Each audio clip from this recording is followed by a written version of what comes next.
Haleluya, haleluya. Imana ishimwe, icyubahiro n'ikibi cy'Imana. Izina ry'Imana yacu nirishyirwe hejuru. Ineza y'Imana nikomeze kwamamara mu isi yose. Byuka urabagirane kuko umucyo wawe uje, kandi ubwiza bw'Uwiteka bukaba bukurasiye. None turi ku wa gatandatu, itariki zo ni 28, ukwezi ni ukwa gatatu, umwaka ni 2026. Byuka urabagirane. Byuka urabagirane y'uyu munsi turasoma Zaburi y'125. Iravuze ngo abiringiye Uwiteka bameze nk'umusozi wa Siyoni utabasha kunyeganyezwa, ahubwo uhora uhamye iteka ryose. Nk'uko imisozi igose Yerusalemu, niko Uwiteka agota abantu be, uhereye none ukageza iteka ryose. Kuko inkoni y'ubutware y'abanyabyaha izagumya kuba umwandu w'abakiranutsi, kugira ngo abakiranutsi be kuramburira amaboko gukora ibyo gukiranirwa.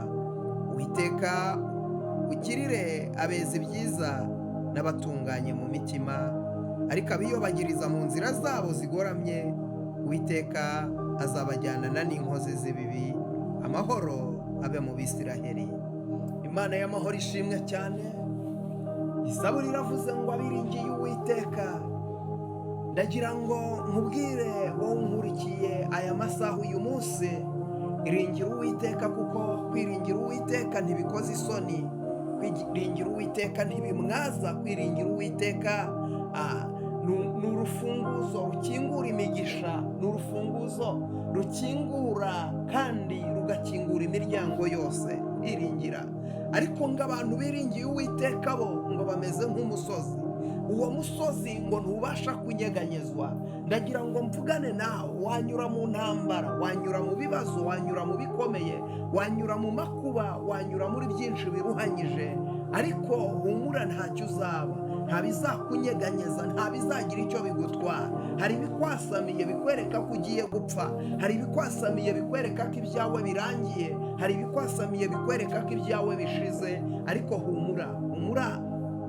Uwiteka Nyiringabo Imana aravuze ngo nta kintu uzaba, nta kintu uzaba. Humura, hari Imana itabara, humura, hari Imana irengera, kandi hari Imana irwanirira abantu bayo. Witinya. Ndagira ngo nkubwire, izere Imana, wiringire Uwiteka, kandi ukiranukire Uwiteka. Ukiranuke, kuko abo Uwiteka ahozaho amaso ni abakiranuka, ni ababasha gukora ibyo gukiranuka. Abo ngabo Uwiteka bahozaho amaso. Reka nkubwire, kuba wubaha Uwiteka byonyine birahagije. Ndagira ngo nkubwire, kuba wubaha Uwiteka birahagije. Iringira Uwiteka, ntazagukoza isoni, ntazakureka, ntazakumwaza, ntabwo azagusiga, ntabwo azaguta. Iringira Uwiteka, umwami w'amahoro ntazabura kugutabara, ntazabura kukurengera. Ngo abo ngabo rero biringira Uwiteka bameze nk'umusozi. Haleluya. Ngo witwa Siyoni. Uyu musozi ntubasha kunyeganyezwa. Ndagira ngo mvugane nawe, wowe unkurikiye none, havuga ngo ndashinganye, simbasha kunyeganyezwa. Manuka muri komenti wandike muti ndashinganye, simbasha kunyeganyezwa. Kuko Uwiteka arakugose impande zose. Uwiteka kubereye maso, Uwiteka kubereye umurinzi, Uwiteka kubereye umutabazi. Ngo abo ngabo biringira Uwiteka, ayizonima shando wiribifai. Ngo abo biringira Uwiteka, abo bameze nk'umusozi. Abo ngabo ntibashobora kumwara. Oya, nawe ibibamwaza biba bihari, ariko Uwiteka aragoboka akabakuraho ikimwaro. Nawe ibibakoze isoni biba bihari, ariko Uwiteka aragoboka akabakuraho isoni. Hari ibibariza biba bihari, ariko Uwiteka araza akabahoza amarira. Abo biringiye Uwiteka bameze nk'umusozi. Abo ntibabasha kunyeganyezwa. Abo bameze nk'umusozi uhora uhamye iteka ryose. Abo bameze nk'umusozi utananirwa, bameze nk'umusozi utabasha kuriduka. Umva nkubwire, umeze nk'umusozi. Reka nubwo ubona uyu munsi ukabona nta nzira, nta buryo, ukabona birakomeye, ukabona birakuruhije, ariko ndagira ngo nkubwire iri jambo, umeze nk'umusozi ngo ahubwo ngo uhora uhamye iteka ryose. Haleluya! ntabwo azacogozwa n'incamugongo, abazimubwira nibo bazagwa, abanzi be bose ntibamugarura mu nzira ahisemo ijya mu ijuru. Haleluya! ngo uwo muntu wiringiye Uwiteka ntabwo azacogozwa n'incamugongo. Abantu bazimubwira abo nibo bazagwa, abamubwira ngo arapfuye abo ngabo nibo bananirwa. uwo muntu wiringira Uwiteka ntabwo acogozwa n'incamugongo, ngo ameze nk'umusozi. uwo muntu ngo ameze nk'umusozi. Haleluya! iki gitondo, uyu munsi wa gatandatu, akira gukomera, akira izindi mbaraga, ntabwo unyeganyezwa. vuga ngo ndashinganye. Haleluya! uyu munsi umva ko ushinganye. umva mukobwa wari urimo urarira, hari ibintu byari ariko urashinganye, umwana w'Imana. umva mama, urashinganye, wigira ubwoba, urashinganye, biringiye Uwiteka. abo bantu bameze nk'umusozi witwa Siyoni utabasha kunyeganyezwa, ngo ahubwo ngo uhora uhamye iteka ryose, ngo nk'uko imisozi, haleluya, nk'uko imisozi igose Yerusalemu, ni ku Uwiteka agota abantu be uhereye none ukageza iteka ryose. Haleluya!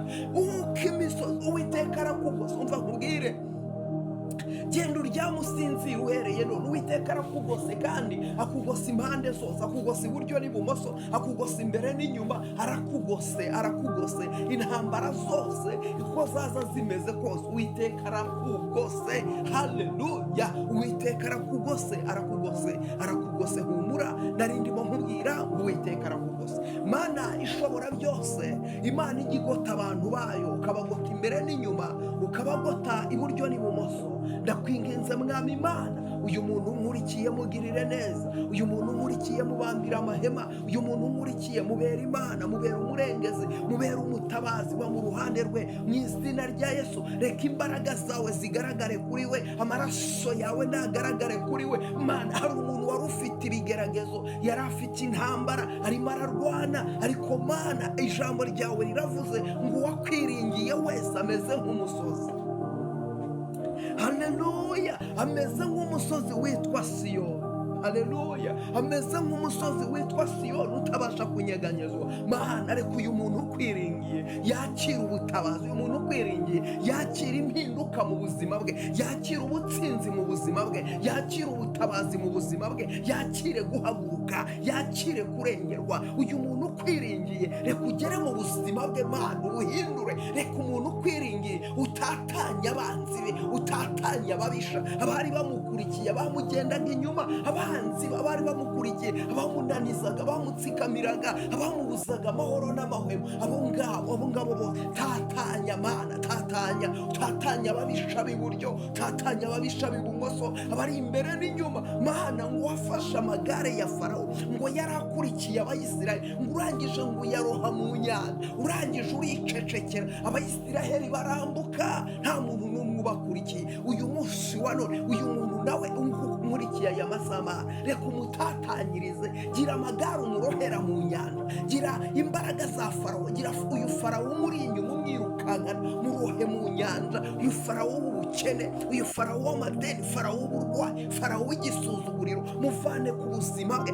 Farawo ni umuvaneho Mana, Farawo wo gusuzugurwa, Farawo wo kubura urubyaro Mana, ibyo byose nubivane. uyu musozi Mana nuriduka utabwe mu nyanja, mu izina rya Yesu. Mana, uyu muntu umumara umubabaro kandi umugirire neza. urakoze Kristo kutabaye ubwoko bwawe uyu munsi Mana, ukaba ugose abantu bawe kandi ukabagota impande zose. icyubahiro n'ikibi cyawe. urakoze Kristo, izina ryawe nirishyirwe hejuru kandi izina ryawe niryamamare. urakoze Yesu, amen.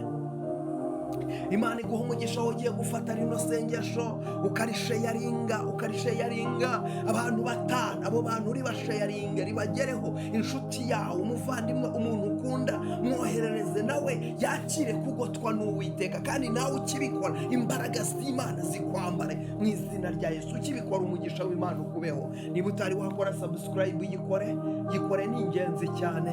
ukiyikora, umugisha w'Imana ukubeho. ukande like, komenti yawe ni ingenzi. Imana ibaha umugisha, Imana ibaha umugisha, Imana ibagirire neza. Ukuboko kwiza kw'Imana kuboneke kuri mwebwe mudahwema kuba muri by'ukura bagirane kuko umucyo wawuje kandi ubwiza bw'Uwiteka bukaba bukurasiye. Umugisha w'Imana ubabeho. Shalom, shalom.